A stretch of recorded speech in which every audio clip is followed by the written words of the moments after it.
Imagine, for just a second, that you recently took delivery of this staggeringly complex, infinitely powerful piece of hardware. Right, like the most powerful thing in the known universe. Exactly. I mean, we are talking about a supercomputer that is capable of processing billions of calculations in just a fraction of a second. Yeah, and it can do wild things. It can experience earth-shattering grief, or, it can observe distant, ancient galaxies. Yes, and it can actually just sit there and ponder its own existence. Yeah. So you unbox this incredible machine, you power it on, the screen lights up, and you realize something terrifying. There is no manual. There is absolutely no manual. There is no operating system guide in the box to tell you how to actually use this thing without, completely crashing it. Which is, quite literally, the exact situation every single human being finds themselves in. It really is. We wake up into this existence with this profound, almost overwhelming capacity for awareness, choice, and emotion. Yet, for the most part, we are all just stumbling around. Yeah, just mashing buttons in the dark. Exactly. Mashing buttons and hoping the system doesn't freeze up on us when things get difficult. Right. We are handed this miraculous hardware, our minds, our bodies, the very reality we exist in, and we are just winging it day by day. Completely winging it. But what if somebody actually tried to write the manual? Like, what if there was a literal operating system designed for the human experience? That is the big question. Right. One that attempts to connect the massive cosmic origins of the universe right down to the tiny microscopic synapses firing in your brain right now as you listen to my voice. And that is exactly our mission today. Yes, it is. We are taking a deep dive into a fascinating modern philosophical text. We pulled this directly from the incredibly dense stack of notes and frameworks you brought us today. Yeah, it is called The Architecture of Awareness. And the goal here is to give you, the listener, the ultimate shortcut to understanding how you actually process your reality. Right, but without drowning you in academic information overload, because it gets dense. Oh, it really does. So what was your first impression when you dug into this text? Well, what I found immediately striking about these notes, and the text itself, is its baseline of intellectual humility. Okay, how so? It does something that is increasingly rare in modern frameworks. It deliberately and very carefully draws a hard boundary between established scientific knowledge, things we can prove, and its philosophical models. Ah, okay, so it doesn't try to mix them up. Exactly. It never tries to blur the lines and say, science proves my philosophy. Right, which you see a lot of these days. Yeah, constantly. Instead, it treats the physical sciences as our observable classroom, and the philosophical models are just a lens for reflection. I love that. It's an exercise in figuring out not just what reality is made of, but how you and I should actively interact with it. While completely respecting the limits of what we actually know for sure, yeah. Okay, let's unpack this, because if we want to understand how we are processing our lives, we can't really start in the middle. No, you have to start at the bedrock. Right. We have to start at the absolute foundation. We have to ask, what exactly is this reality we are trying to process, and where does it come from? Which is where things get interesting immediately. Totally. Now, the text begins this journey by introducing the concept of a creator, or God. And I have to be honest, my guard went up instantly. Oh, sure. I mean, that is a very natural reaction. I just thought, wait, are we about to dive into a massive theological debate about who is right and who is wrong? Right. But the framework explicitly avoids that trap. It completely sidesteps the whole theological debate room. Yes, thankfully. It frames the concept of a creator not as a philosophical puzzle to be debated or proven, but as an actionable living relationship. That is a huge distinction. It really is. The central question it asks you to consider isn't, can you definitively prove this entity exists to a skeptic? Right, because you probably can't. Exactly. The question is, how do I intentionally live my life assuming a relationship with a source of ultimate truth? And to make that practically useful, it introduces this highly specific decision framework. This was the first major aha moment for me. Because it is essentially an internal compass. Yes. Let's talk about how that actually works. Okay, let's say you are facing a massive life choice. Maybe you are considering leaving a secure job to start a risky new business. Or maybe you are trying to decide whether to end a long-term relationship. Right, any big choice. Instead of just going with your gut or, making a pros and cons list, the text asks you to run that decision through a very specific set of filters. I love these filters. What are they? You ask yourself, first, does this choice align with ultimate truth? Okay, heavy question. Second, does it actually benefit others, or is it purely selfish? Wow. Okay. Third, does it increase? Oh yeah, when you are drafting a passive-aggressive email to a coworker. Exactly. You ask, does sending this email increase the total amount of love and justice in the world? Probably not. Yeah, just delete the draft. But what I also appreciate here is how the text brilliantly separates universal human practices from tradition-specific ones. Yeah, and that is exactly what makes it an operating system rather than a religion. Oh, that is a great way to put it. Yeah, an operating system can run many different types of software. The text defines universal practices, things like daily gratitude, rigorous honesty, self-reflection, as the core code. The stuff that is universally applicable no matter who you are. Exactly. Then, it leaves massive amounts of room for tradition-specific practices. So if your personal software involves specific prayers, or, I don't know, meditating on a mountain. Or reading specific scripture. Yeah. It all integrates perfectly. The architecture remains stable, regardless of your background. Because the core loop is always the same, right? Exactly. Understand your reality, assess your behavior, plan a change, practice it, reflect on the outcome, improve, and repeat. Which brings up the obvious next question. If we are running this cycle to understand our reality, what exactly is reality? Yes. The text drops a line early on that feels like a splash of cold water to the face. It really does. It says, reality exists independently of our opinions. Wisdom begins when we learn to observe it honestly. It is a profound reality check, literally.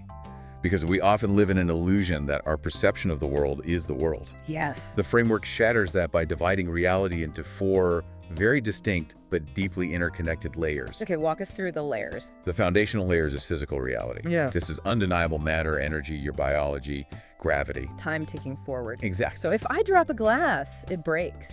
That is physical reality. Spot on. Above that is your personal reality. This is entirely internal. It is your private thoughts, your shifting identity, your emotional fluctuations. The world inside your head. Right. Then we expand into social reality. This is where you intersect with others, the culture you live in, the language you speak. The unwritten rules of your family. Yeah, or the corporate structures you work within.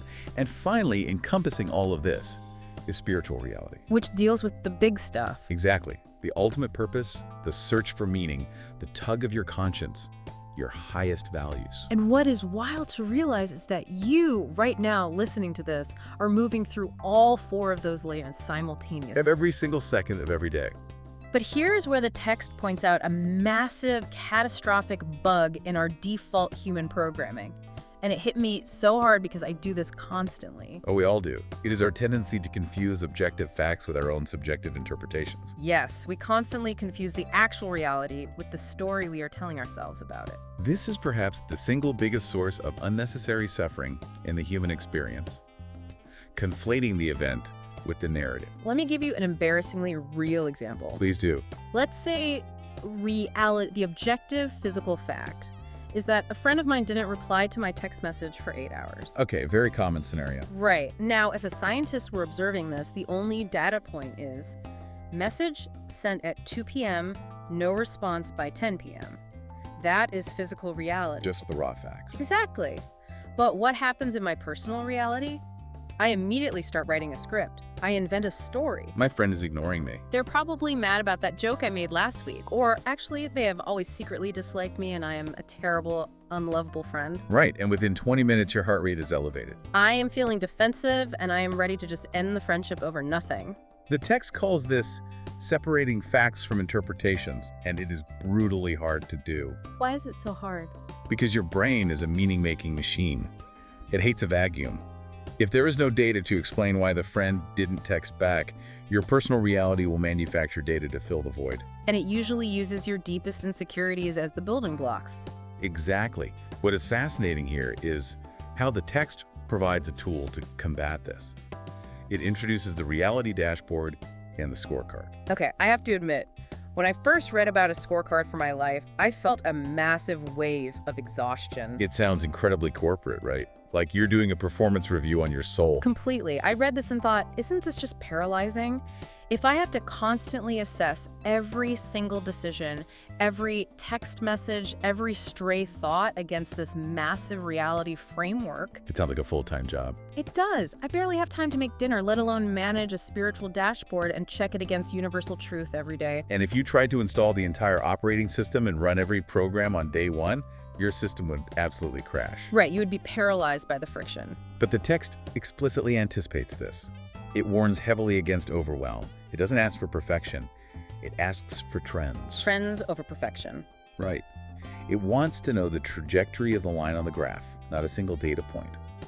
The dashboard is built around a very gentle weekly routine and a daily connection system. How does that actually look in practice, though? It is intensely incremental. For example, the system suggests that every month you pick just one virtue to focus on, not 10.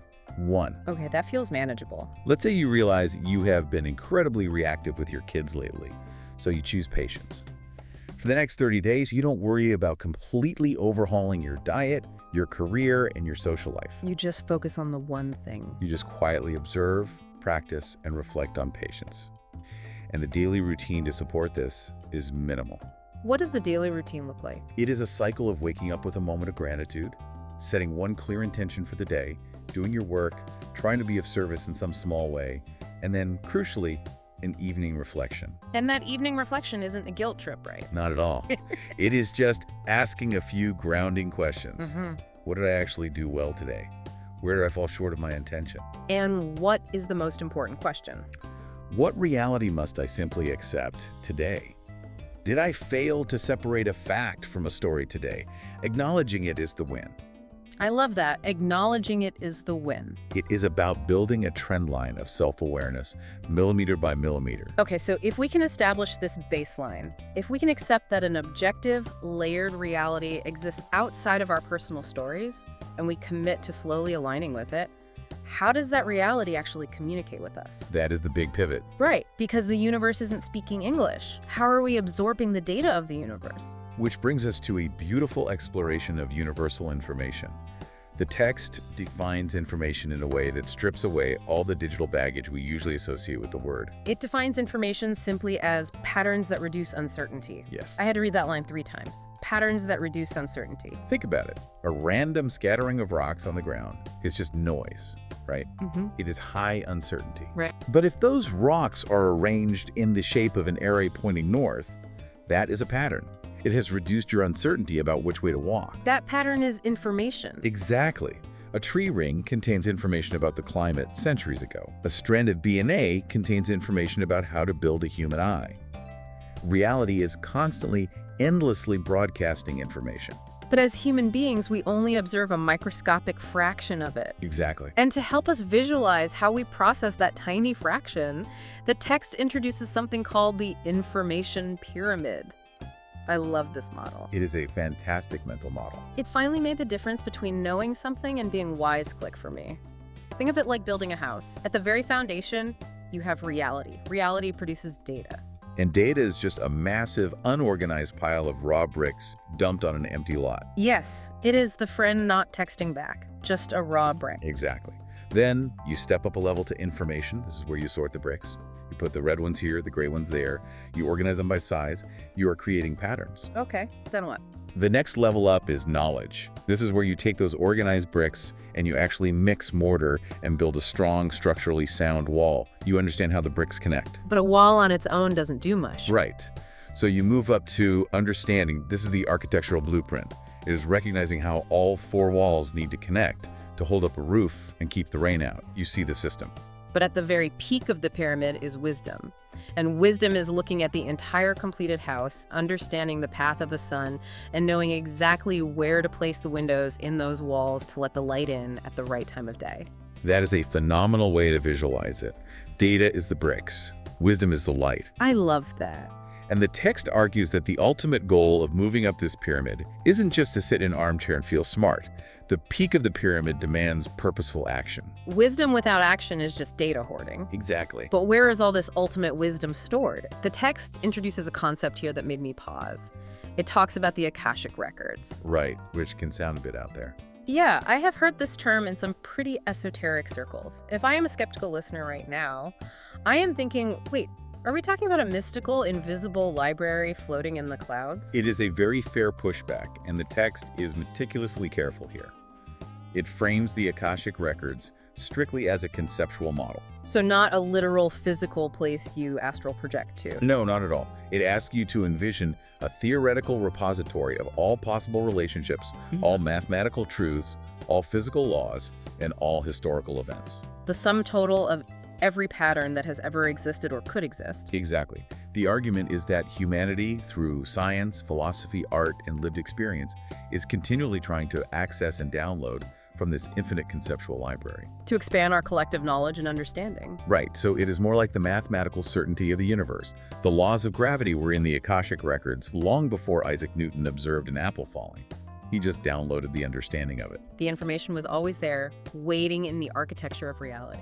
Exactly. Yeah. But to access any of that information, to notice the apple falling and ask why, requires a specific tool. It requires awareness. Which is a perfect pivot, because awareness is the core engine of this entire operating system.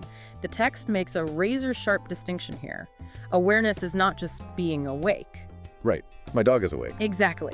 But human awareness is the active ability to notice a pattern, choose a response, and deliberately improve.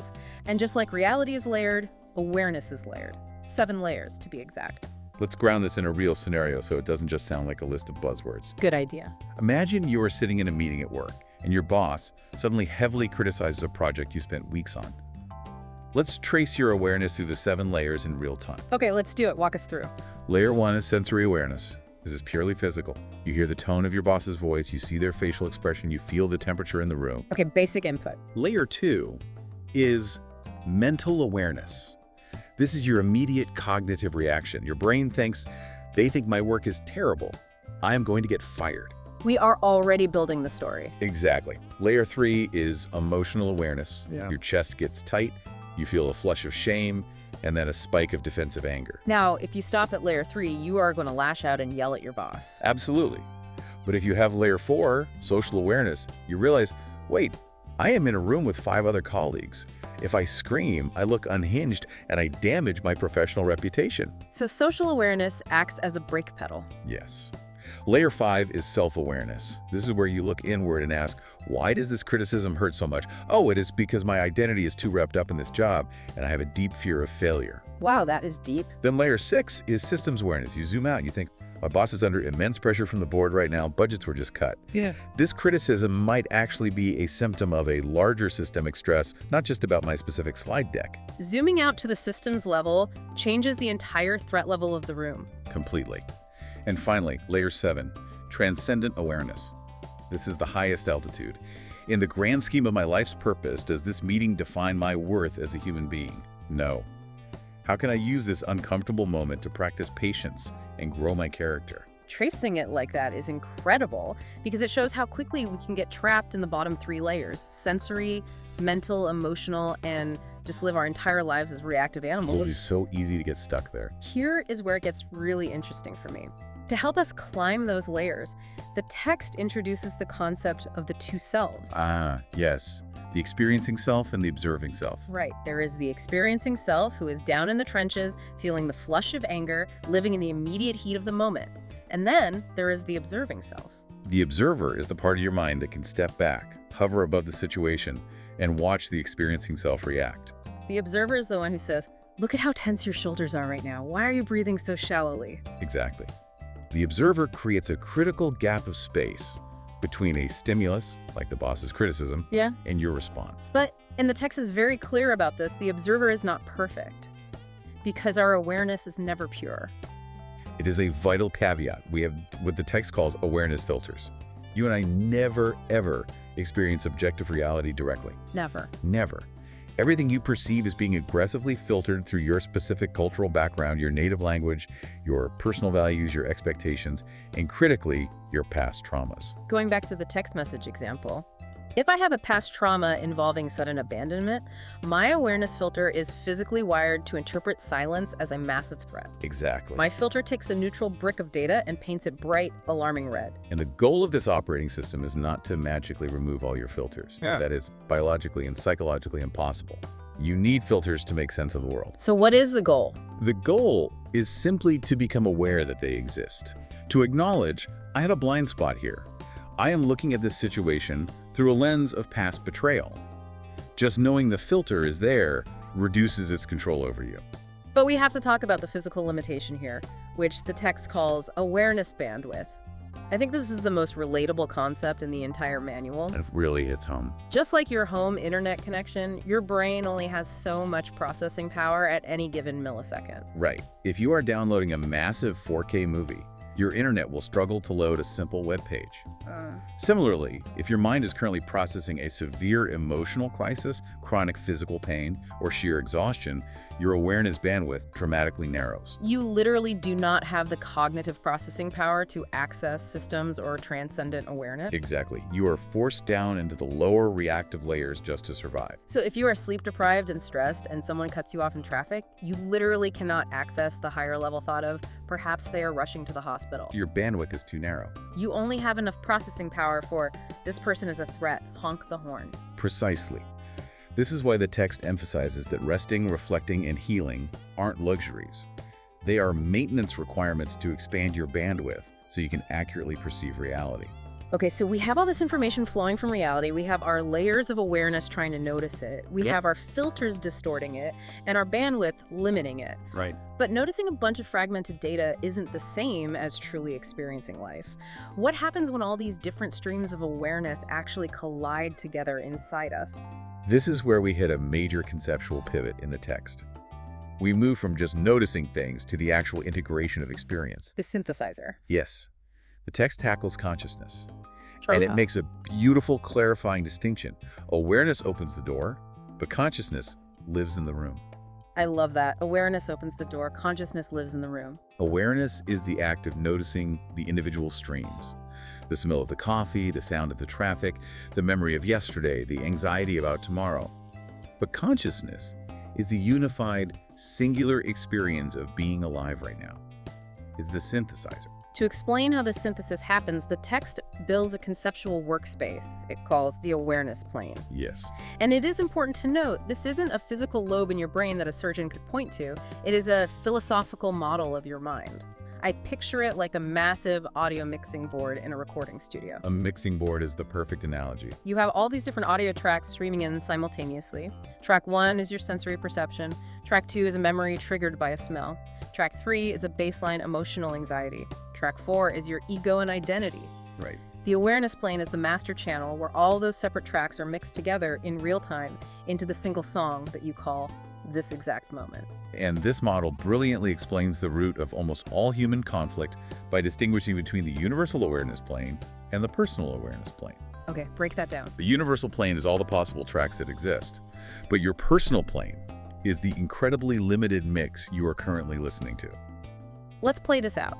Let's say you and I are sitting in the exact same room, listening to the exact same politician give a speech. To an outside observer, our physical reality is identical. Yes. But internally, our personal awareness planes are mixing completely different tracks. Right. My mixing board might be heavily sliding up the volume on a past memory of a politician lying, combined with a filter of economic anxiety. So my resulting conscious experience of the speech is, this person is dangerous and manipulative.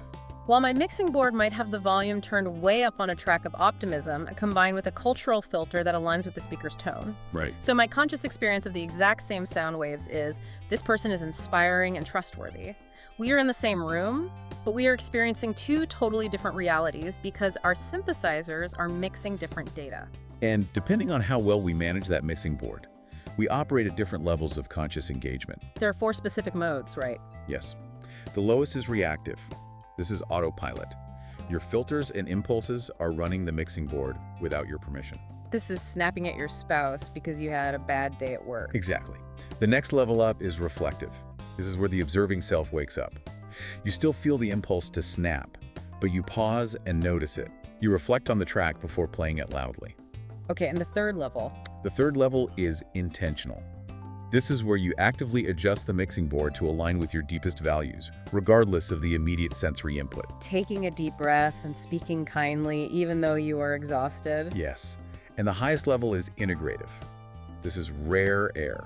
What does that look like? This is when you are making choices that consider the long-term effects on your entire ecosystem, your relationships, your community, your physical health, and your spiritual purpose all at once. And it is vital to understand these aren't permanent personality traits. You aren't an intentional person or a reactive person. You shift fluidly between these modes 50 times a day based on your bandwidth. Okay, but this is where I really have to push back on the text. Because it acknowledges that our level of conscious engagement is heavily dictated by physical variables. It specifically lists sleep, nutrition, stress levels, and environment as massive factors. They are undeniable factors. So let's be real. If I have a newborn baby, I've slept 3 hours in the last 2 days, I've eaten nothing but leftover pizza, and I'm stressed about a mortgage payment. My bandwidth is essentially functioning at dial-up speed. Oh, absolutely. If my consciousness is so heavily dependent on the physical state of my biology, how much conscious choice do I actually have in a moment of total exhaustion? Am I just biologically doomed to be reactive until I can get a nap? It feels like the philosophical model breaks down when confronted with extreme physical fatigue. It is a very real paradox. Yeah. And it is the exact friction point where philosophy has to meet biology. The text addresses this through a specific practice it calls the conscious choice pause. Okay, how does that work when you're exhausted? The operating system trains you, during times when you do have bandwidth, to insert a micro moment between a trigger and your reaction. It is a literal, trained pause where the observing self steps in and asks, why am I reacting this way? Is this aligned with who I want to be? Right. Now, to your point, when you are exhausted, you will not have the bandwidth to do a deep, integrative systems-level analysis of your marriage. Yeah. But the muscle memory of the pause, that fraction of a second, can still fire. Because you trained it when you were rested. Exactly. It creates just enough freedom to stop you from doing damage. It doesn't mean you won't feel incredibly angry, tired, or frustrated. The feelings are valid physical data. But the pause gives you the agency to choose an intentional response. It's like saying, I am too tired to have this argument right now. I need to walk away. Yes.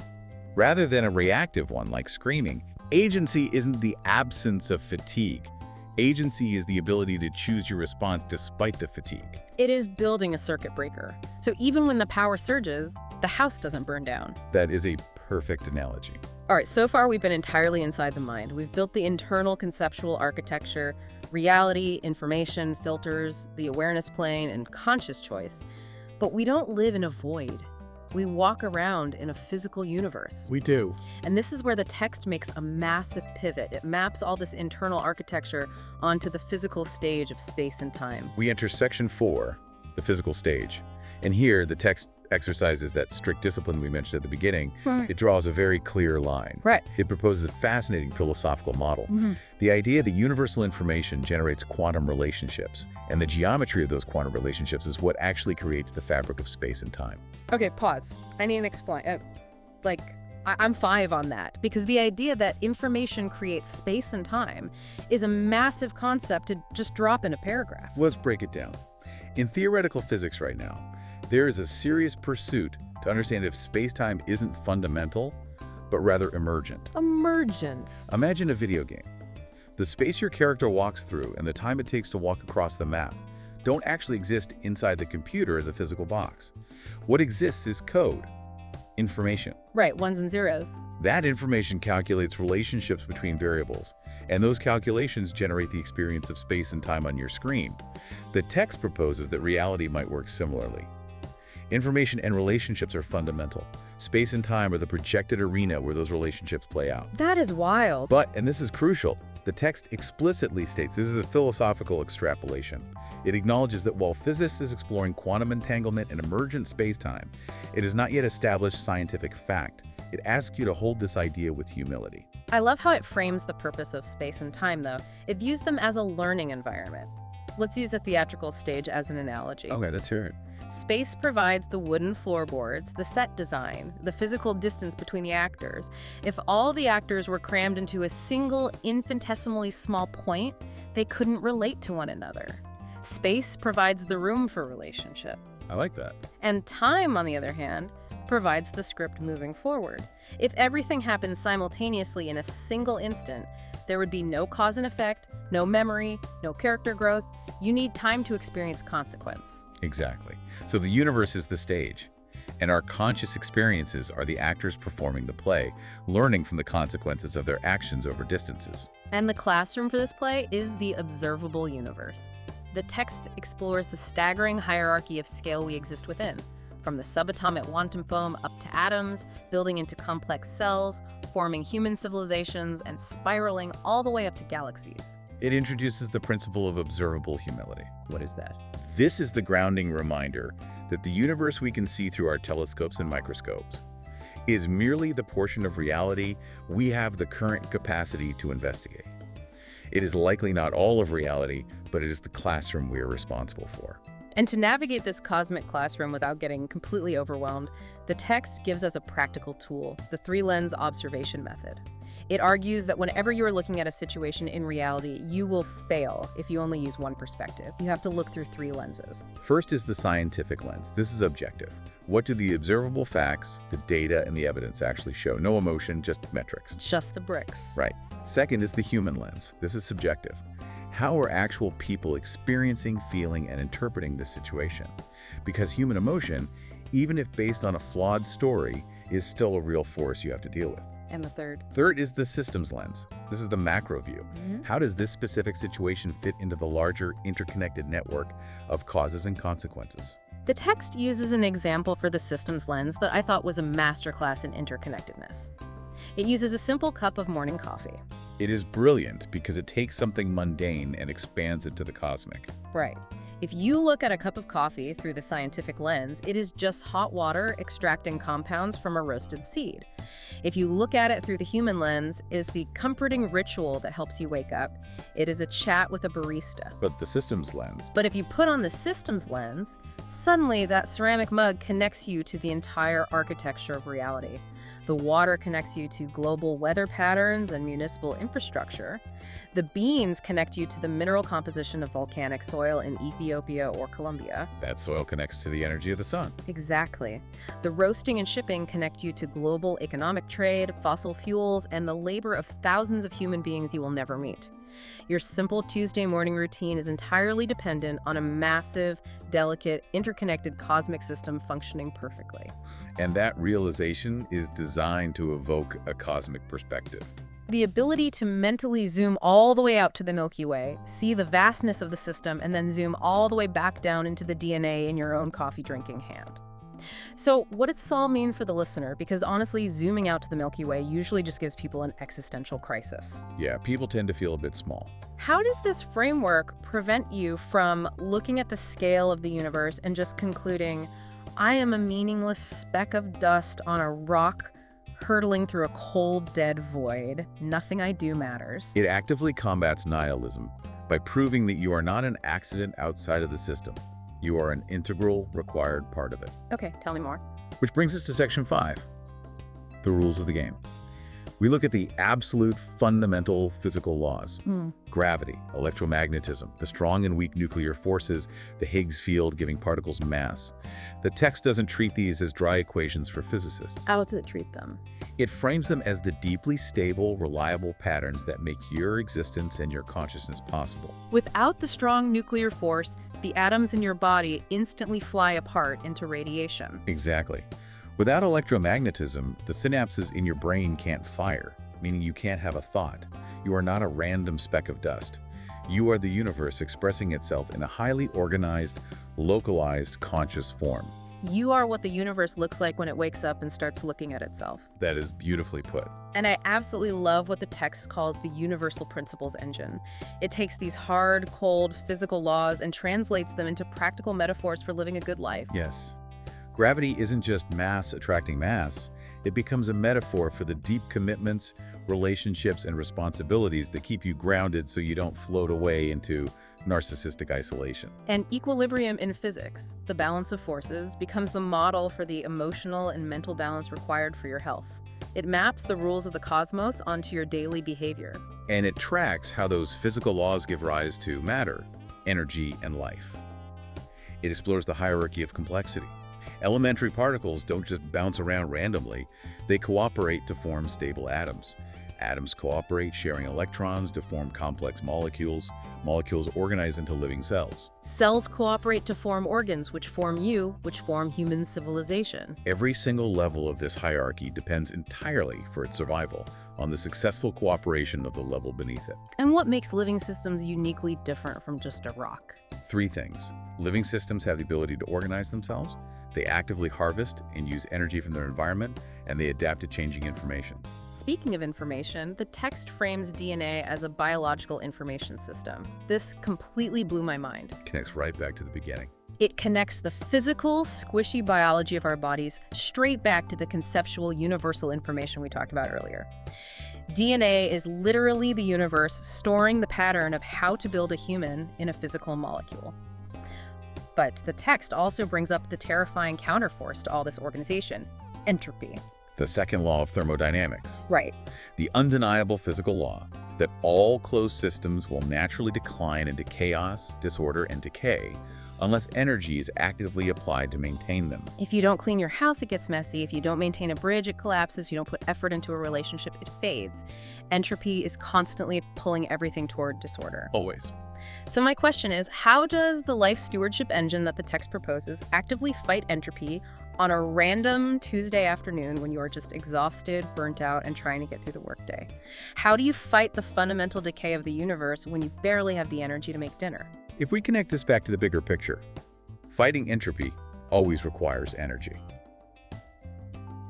But the text makes a crucial distinction. It doesn't just mean physical calories from food. Okay, what else? It introduces the human energy dashboard as a practical tool for self-management.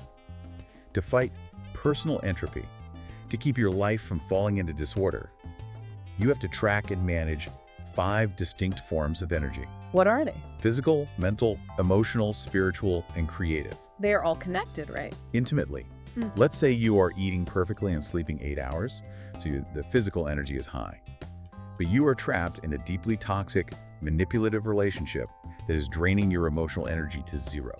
Okay. Because it is an interconnected system, that emotional drain will eventually manifest physically. You will start getting headaches, your immune system will compromise, your mental focus at work will shatter. Entropy starts winning because a leak in one tank drains the whole system. Exactly. Therefore, stewardship isn't just an external concept about saving the rainforest or recycling. True stewardship starts with being a radically responsible manager of the complex living system that is your own body and mind. It shifts your primary life question from how successful and wealthy am I to how responsibly am I caring for the life entrusted to me and the life immediately around me. Which is a profound shift. Okay, we've traveled an immense distance. We've gone from the conceptual Akashic records out to the cosmic expanse of space-time, down through the laws of physics, all the way into living cells fighting entropy. We've covered a lot of ground. But there's one massive missing link. How does this living, breathing biological matter actually interface with all that profound, intangible consciousness we talked about on the awareness plane? How does the meat in our heads talk to the universe? That brings us to our final stop, Section 6, the biological interface. This focuses entirely on the human brain. And once again, the text makes a crucial, philosophically safe distinction that respects the limits of science. What is the distinction? It explicitly states that it is not making the claim that the biological brain magically creates consciousness out of dead matter. Because no one actually knows how that would work. Right. It is called the hard problem of consciousness in neuroscience. Science knows that brain activity correlates with conscious experience. If I stimulate a certain neuron, you see the color red. But how the physical firing of an electrical synapse translates into the subjective, internal feeling of seeing red is a complete mystery. Exactly. So the text avoids claiming the brain is a consciousness factory. Instead, it claims the brain is the biological interface. It is the physical receiver, the organizer, the hardware through which human beings tune into and engage with reality. It is the ultimate smartphone analogy. Let's really break this down. Go for it. The smartphone sitting in your pocket does not create the internet. The internet exists as a vast global network of information, but your phone is the specific physical interface you use to access it. Now, if your phone has a shadowed screen, water damage, a virus running in the background, and a battery stuck at 2%, your experience of the internet is going to be terrible. It will be distorted, glitchy, and incredibly limited. But the internet itself didn't change. Your interface is just failing to process it accurately. Exactly. In this framework, universal information and consciousness are the internet. Your brain is the phone.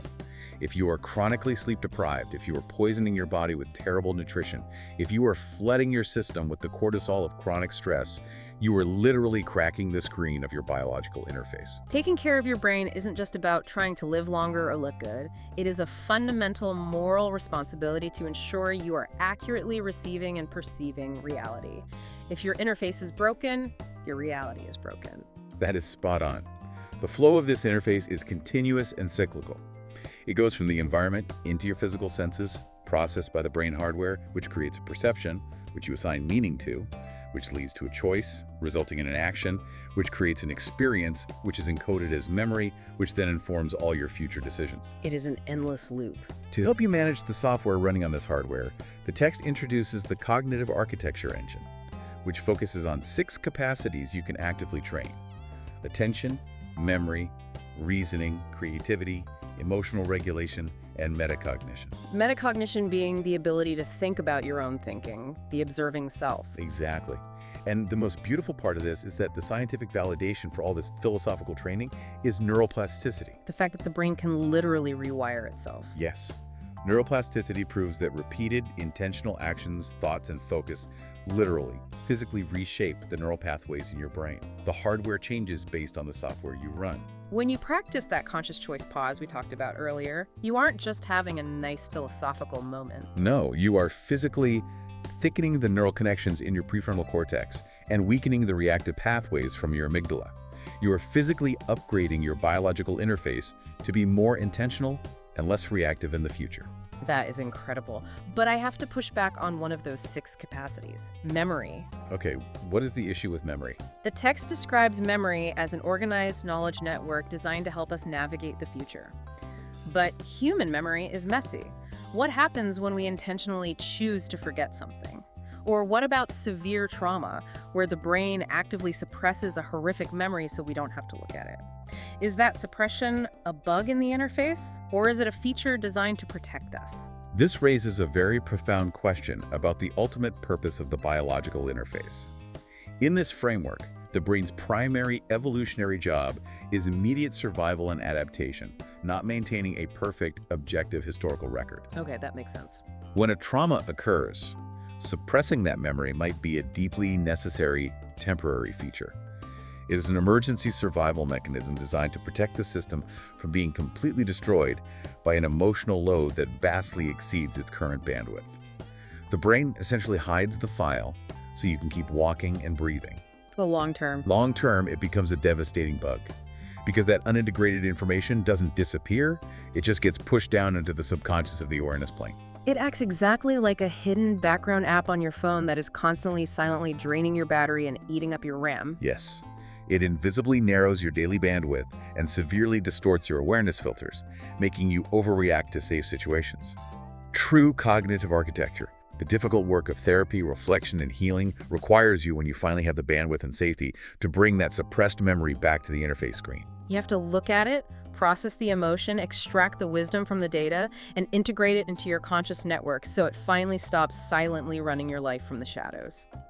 It is absolutely staggering to pause and look back at the complete architectural loop we've just traveled over this deep dive. It really is a journey. We started at the very origin with the concept of a creator and the foundational existence of objective reality, layered and independent of our stories. We moved into how reality generates patterns of information and how our layered awareness struggles to process it through our personal filters and limited bandwidth. We've visualized the awareness plane, the mixing board where our consciousness integrates the moment, giving us the chance for a conscious choice pause. Then, we mapped that entire internal world onto the physical stage of quantum space and time, governed by fundamental laws that demand cooperation. We saw how those laws give rise to complex living systems fighting the constant drag of entropy. And finally, we arrived at the intricate biological synapses firing in your brain, acting as the ultimate neuroplastic interface for this entire universal operating system. It is a breathtaking, sweeping synthesis. And what makes it so powerful is the clear progression it leaves us with.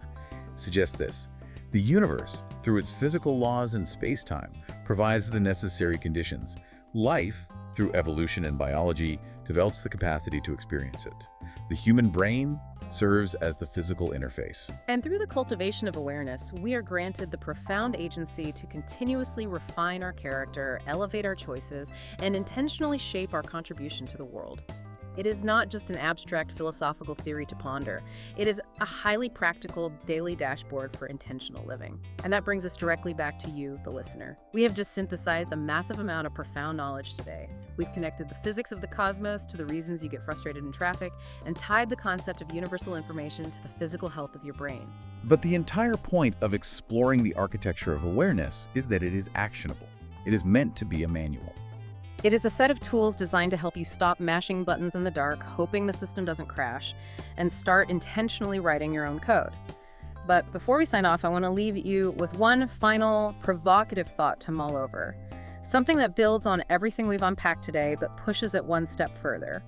If the universe is truly an interconnected system of nested realities, and your physical brain is the biological interface constantly receiving, processing, and transmitting information back into the system, what happens to the very architecture of reality itself when a critical mass of human interfaces suddenly decide to operate with maximum intentionality? What happens when millions of people actively heal their bandwidth, clear their distorted filters, and expand their awareness simultaneously? Does the physical universe actually change around us in response to that upgraded information? Or do we just finally, for the very first time, see it clearly for what it has always been?